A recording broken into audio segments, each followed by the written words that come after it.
Hey guys, Zach here, and today we're going to be looking at how to set up a guitar from home. Since we're all stuck at home right now, I've been doing a lot of home recording. The other day I went to record a track and I noticed that my guitar was buzzing a lot. Just the frets were buzzing and I was getting a lot of noise I didn't want. And that's a normal thing that happens every year when the weather starts to change, whether it's going from winter to summer or the other way around. It doesn't matter. The wood moves, screws start to move around, and things just start buzzing. And this is normally the time of year that I would go and take it to the guy that works on my guitars, just have him adjust everything for me, and we'd be good to go. The problem is we're all stuck at home, so I can't go do that. So I texted him the other day. His name is Shannon Gaudio. He lives in Nashville. He's a great guitar tech, always works on my stuff for me and gets it in great shape. I texted him and I asked him, hey, is there anything I can do to adjust this from home since I can't bring it to you right now? And he offered to do a FaceTime call and just kind of walk me through the process. So I thought that would be a really cool thing to share with you guys because I bet there's some of you out there that are having a similar issue and wondering what you can do. All right, let's jump right in. Hey, can you hear me? He can't hear me yet, it says. Cool, hey, can you hear me? Yep, I can hear you. Awesome. All right, so today we're going to be looking at how to set up a guitar from home. And if we're going to be doing this, there are three major things that we want to look at. The first one is the truss rod. And that is the metal rod that runs in the neck and it adjusts how much tension is on the neck. So that's something that we can do. It depends on the guitar you have, really. Like mine, it's up here on the end of the neck by the headstock. That is, most guitars I would say are like that. There are some that have them here and you have to actually take the neck off to get to it. So obviously this one's much easier. For Fender guitars, this is an American Fender Telecaster. This wrench size here for the truss rod is a 1/8 inch Allen wrench. So it's important to make sure that you have the right size wrench. And they will come usually in the box if you buy it new. I buy a lot of used stuff, so when that happens, you don't usually get a wrench with it. But you can normally look up online and see what the wrench size is. Sometimes like a metric size and an American size will be very similar, but they're not exactly the same and you can damage the nut. But for me, if I look at a website and I'm seeing the same thing on like 5 or 6 different places, there's a pretty good chance that that's the right size. The second thing that we're going to check is the string height, which is adjusted here at the bridge. And again, there's different kinds of saddles that you might have. Mine has 6 individual ones, so that's pretty easy because you can actually get each string adjusted how you want. There are some older Fenders that are vintage style that have 3, so 2 strings per saddle, and that at that point you just kind of have to find a happy medium for each string where it kind of works for both. And then the third thing that you want to look at is the intonation, which is adjusted here at the bridge as well. These screws that are on the back that you can kind of see here. And this basically just adjusts the string length. So when we start getting up the neck, the notes are still in tune. So we're going to go through all these with Shannon here and just talk about how we can adjust each of them, how we can check the string height, and all those good things. Cool. All right. Well, we're ready to jump in whenever you are. All right. So, I guess we'll go through some tips for setting up, as you explained to me, issues that you were having with your Telecaster there. Okay. And I think the best thing to do really at this point, as you told me, is always to basically change your strings first. If you can't remember, do that first. Okay. Which you did. I did, yeah. I did that a couple days ago, so we're all set. And during these times of radical weather change that we've been having, it can do a number to your guitar, especially if they're inside. So the first thing that you want to definitely do is check the truss rod and Okay. see if the neck has drifted backward. And the best way to do that is taking a capo and putting it on the second fret. All right. And there's no preference on capos. It's just whatever you have and that's functioning for you. Okay. Wise is good. Got it on the second fret here. Okay, so then you go to your 17th fret, and especially on the low E, because that's usually where it's really going to be, you'll be able to hear it the best. And you're going to press down at the 17th fret. And when you do that, even if you were to say, okay, let me take a business card, but what you can also do, what I like to do is essentially just tap.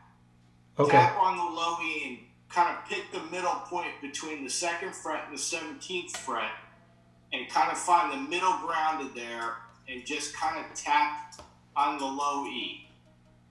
Okay. What am I looking for? You're essentially just looking to hear if anything, if the string is kind of resting on the fret, then you've got too much backbone. Yeah, I mean, if I stick a business card under, it's pushing the string up. It's pretty much So on the now frets. Now that's a telltale sign that we got to take some tension off that neck. Okay. So what you're going to do is get it would be an 1/8 inch Allen for a US Strat or Tele. And you probably have the truss rod adjustment at the headstock. I do, that's correct. All right, so the basic rule of thumb on that is righty-tighty, lefty-loosey. Okay. So when we say lefty-loosey, we want to basically relieve some tension. We want to have that neck kind of relax a little bit. Now, the thing that I always get confused on when I'm doing this is which way am I left from which direction? Like, am I looking down? If you were to take your guitar and say, okay, how am I going to look at it? You got to look at it as like the top of that truss rod head. Exactly. I see. Hold it Okay. like that, and you'll once you do it a couple times, you'll know, okay, I got to go down. That would be left. Okay. Going up towards you is going to be going right. So you're going to want to go left only 1/4 of an inch. Okay. That's all you want to do. And then at that point when you've felt like, okay, it moved, I took off a little bit of tension, 1/4 of a turn, you're going to go and then retune. Okay. I definitely felt it move, so. Okay, and that's good. And what you're gonna find, different woods react a little differently and adjust out. And they sometimes say, well, with harder woods, you really gotta give it like 6 hours, because if it's sat in one place for a long time, especially like 6 or 7 months, maple takes a little bit longer for it to kind of move. And obviously, if you retune it, that'll help it kind of say, okay, let's stabilize there. But you don't want to take off so much tension that it feels great right at that moment. Then you come back the next day and it's like, wow, the action's real high and I can't get it to intonate right. That's why it's always the best rule is to do 1/4 of a turn, because 1/4 of a turn doesn't feel like a lot, but it does a lot. Yeah. That makes sense. The next thing I would do, especially if guys or anybody's experiencing a lot of extreme rattling, which you have mentioned that to me. Yes. Is you would take a couple different ways that you can do that's things around the house. If you have feeler gauges, great. If you're a car guy and everybody's got feeler gauges, that's cool. If you don't, usually it would be the equivalent of probably somewhere in the range of 3 business cards. So if you have like 3 business cards stacked together, Cool. or card keys from a hotel stay. If you were at 2 card keys are actually pretty close to dead on being the right feeler gauge. Okay. But business cards, they all can vary, but they'll get you pretty close. Okay. So what you're going to do is also at the 17th fret, when you look at it, you're going to go and take that feeler gauge and go in between the string and the fret, and you're just going to gauge and say, okay, is that string moving when I press that in there? Just to clarify, should I have the capo on again? No, you can take the capo off. Okay. Yeah. So now what you're essentially wanting to do is set the action that would now be adjusted at the saddles.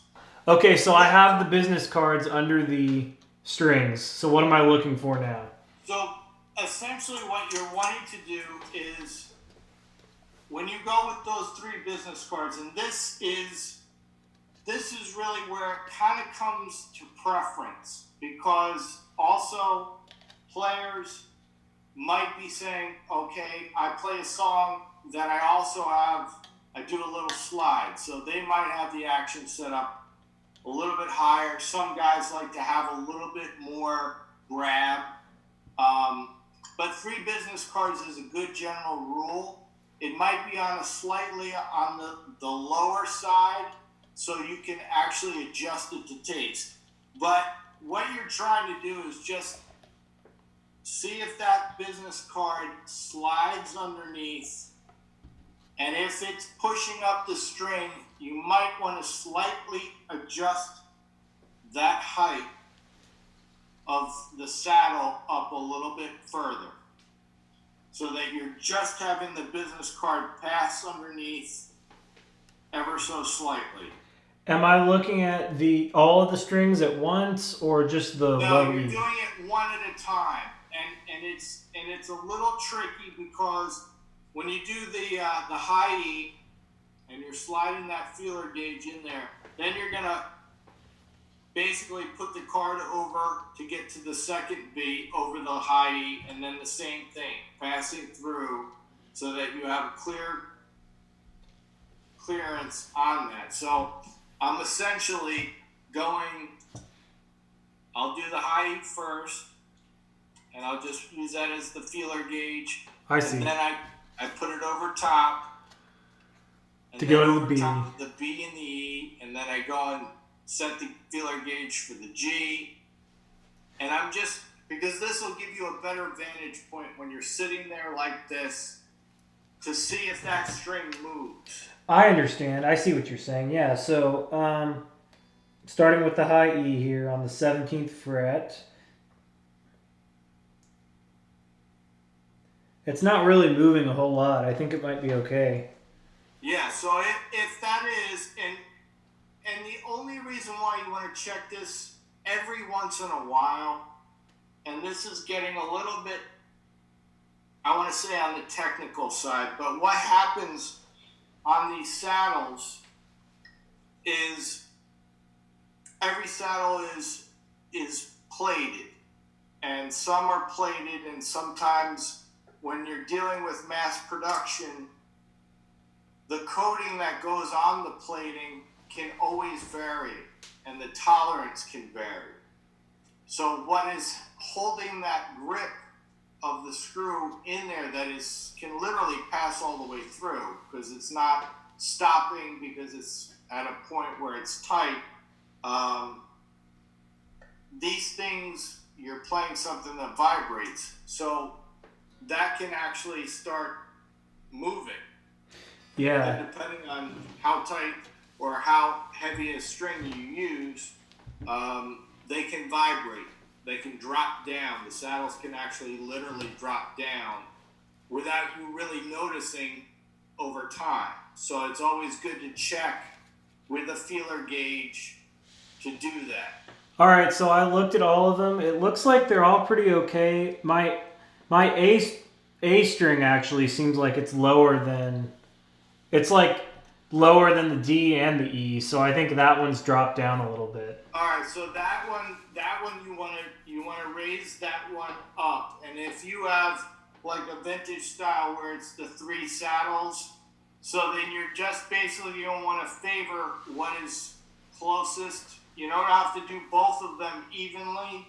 Yeah. So if you only have the three saddle and not the six individual, do you have the six individual? Or this guitar has the 6, so. Okay, so that's the 6. So yeah, so you want to step that up kind of like stairs, and it is going to be probably ever so slight that you need to adjust it. All right. If I can get it to move, dang.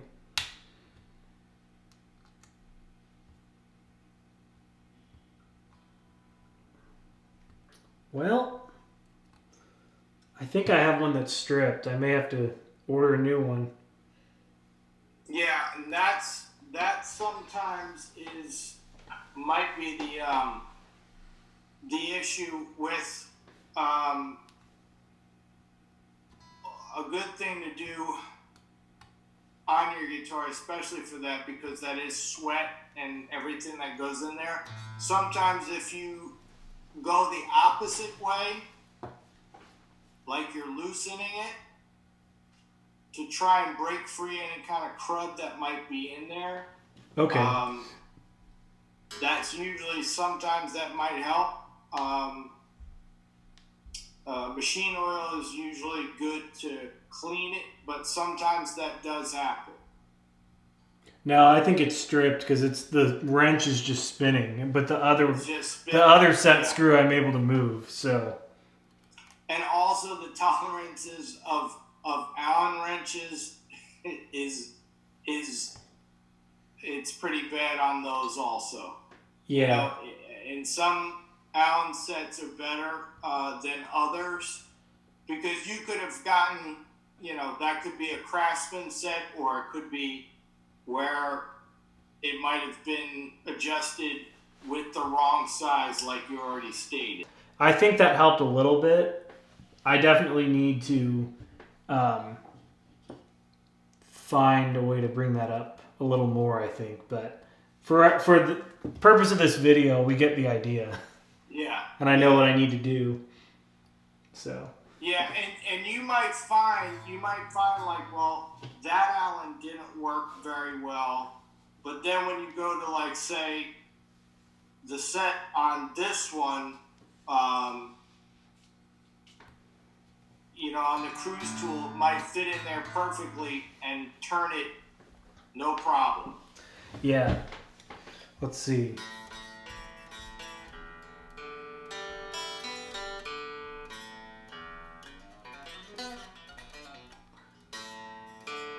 Yeah, the rest of the strings seem like they're okay. I think the truss rod adjustment helped, but the A string is still buzzing. So. And you want to kind of keep on checking that, and if you do that process again, because it might need to have a little bit more tension taken off, but I always say that you gotta kind of give it the 6-hour rule.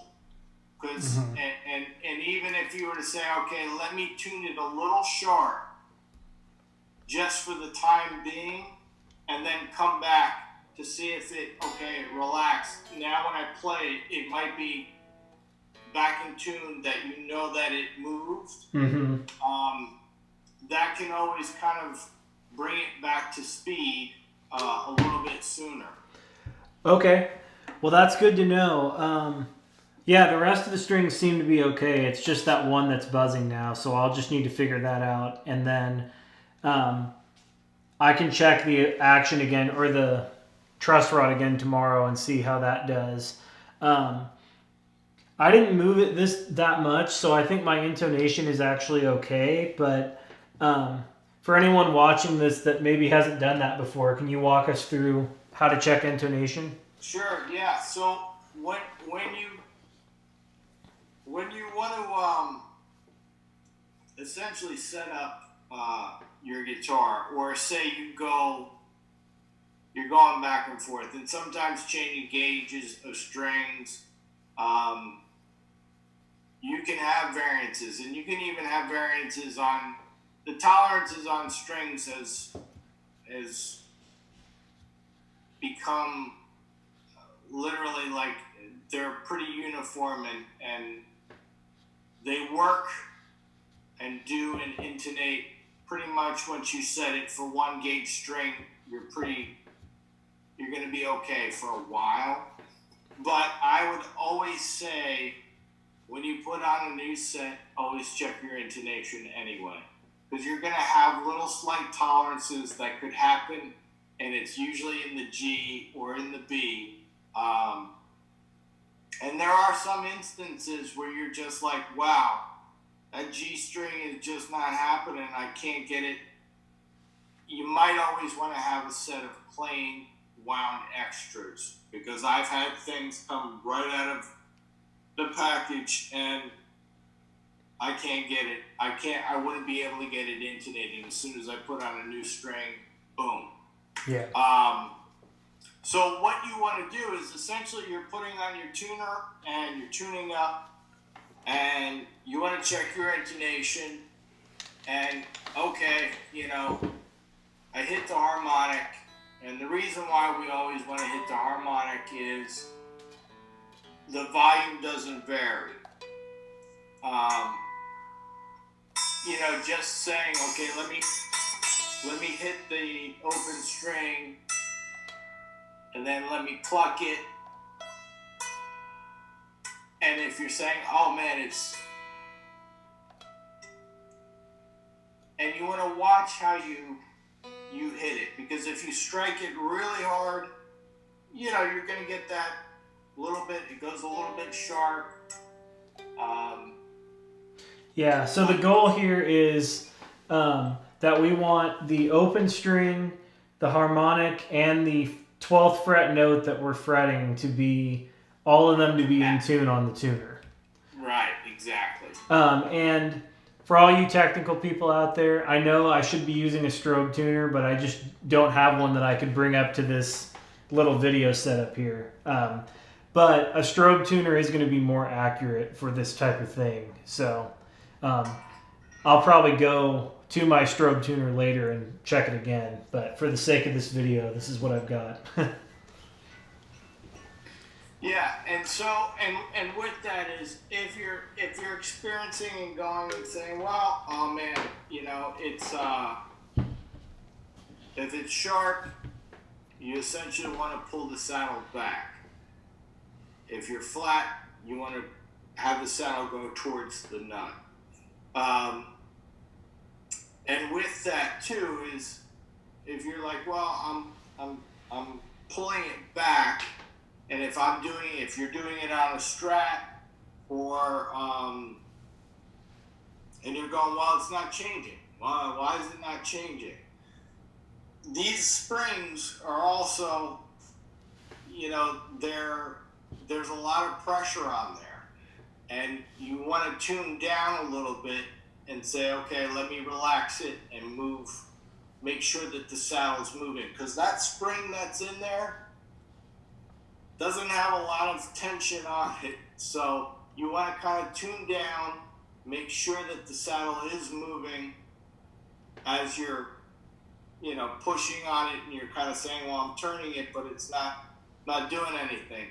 And then retune. Because it's always easier to come back if you went too far, and if you're like, wow, I got to get it to come back, because I'm really sharp now, and I got to pull the saddle back.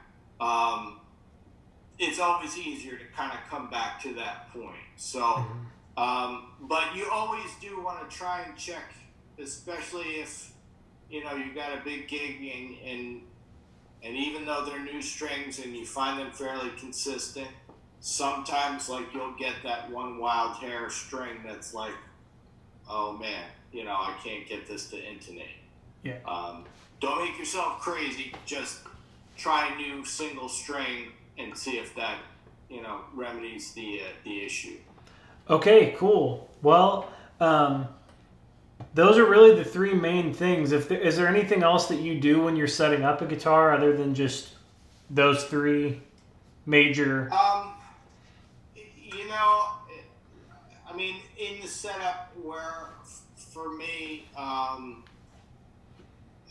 aside from cleaning, switch cleaning, that gets into, you know, is it a necessity? I mean, there are things that I usually will do. I'll spray contact cleaner in them, make sure that they're clean.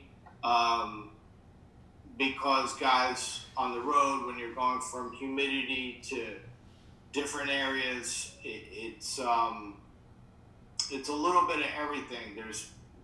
I clean off the frets. I do a little bit of cleaning, especially on fingerboards, because the transfer that you get conditioning fingerboards, rosewood versus maple. There are things that I do that's just my quirk. You know, it's like that's what I do, just to clean and make sure everything is as bulletproof as you can have them be. You know? All right. Well, thank you so much for doing this. I think it was really helpful, and I think that I know I learned a lot from it, and I hope everyone else watching this also was able to learn and just, be able to do some basic maintenance on your guitars while you're stuck at home. Absolutely. And hopefully it won't be for that much longer. Hopefully not. That's what we're hoping for, but yeah, now we know how to do some maintenance, which is really helpful. So anyway, awesome. Thank you for calling and walking us through all that. Absolutely. All right. Have a good night, Shannon. All right, you too, man. Take care. Anyway, guys, that's going to do it for this video. Thanks so much for watching. I hope you learned as much as I did about home setups in this one. It's really going to be useful now. I can go and check all my guitars, and I hope you guys are able to go do the same. Thanks again to Shannon for agreeing to do this and teaching us all that stuff. Like I said, he does great work, so if you live in the Nashville area after all this stuff is over and you need repair work done or anything, I would highly recommend going to him. And I'll have information about how to contact him down in the description, so make sure you check that out. There's also going to be links to different tools that you can use to help you with your setups, so make sure you don't miss that. And let me know how your home setup goes. I'd love to hear from you. Leave a comment down there. Make sure you hit that subscribe button so you don't miss any of the new content coming to you. And I'll see you guys next time.